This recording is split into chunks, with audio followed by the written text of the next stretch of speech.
नमस्कार, मैं अंजना और आप देख रहे हैं राजधानी न्यूज। आइए बढ़ते हैं इस वक्त की बड़ी खबर की ओर।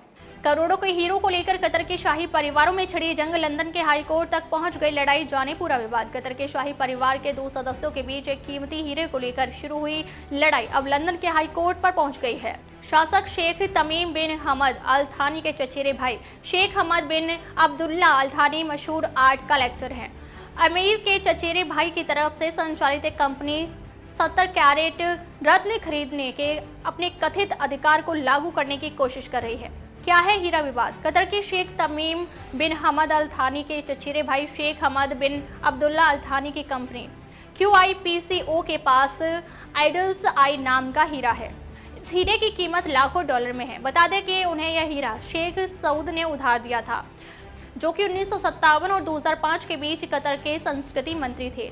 साथ ही दुनिया के सबसे विपुल कला संग्राहकों में से एक थे और उन्होंने 2000 के दशक की शुरुआत में आइडल्स आई हीरा खरीदा। 2014 में अपनी मृत्यु से कुछ समय पहले उन्होंने यह हीरा QIPCO को उधार दिया था, जिसके मुख्य कार्यकारी शेख हमद बिन अब्दुल्ला हैं।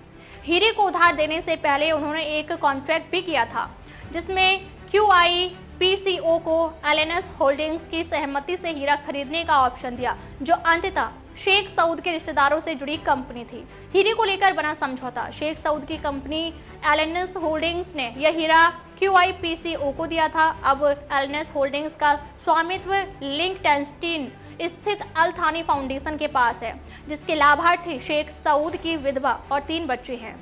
LNS का तर्क है कि पत्र गलती से भेजा गया था। LNS के वकील साद हुसैन ने अदालती दाखिलों में कहा कि शेख सऊद के बेटे शेख हमद बिन सऊद अल थानी ने केवल सही कीमत पर बिक्री की संभावना तलाशने की मांग की थी, लेकिन फाउंडेशन के अन्य लाभार्थियों के साथ परामर्श नहीं किया गया था।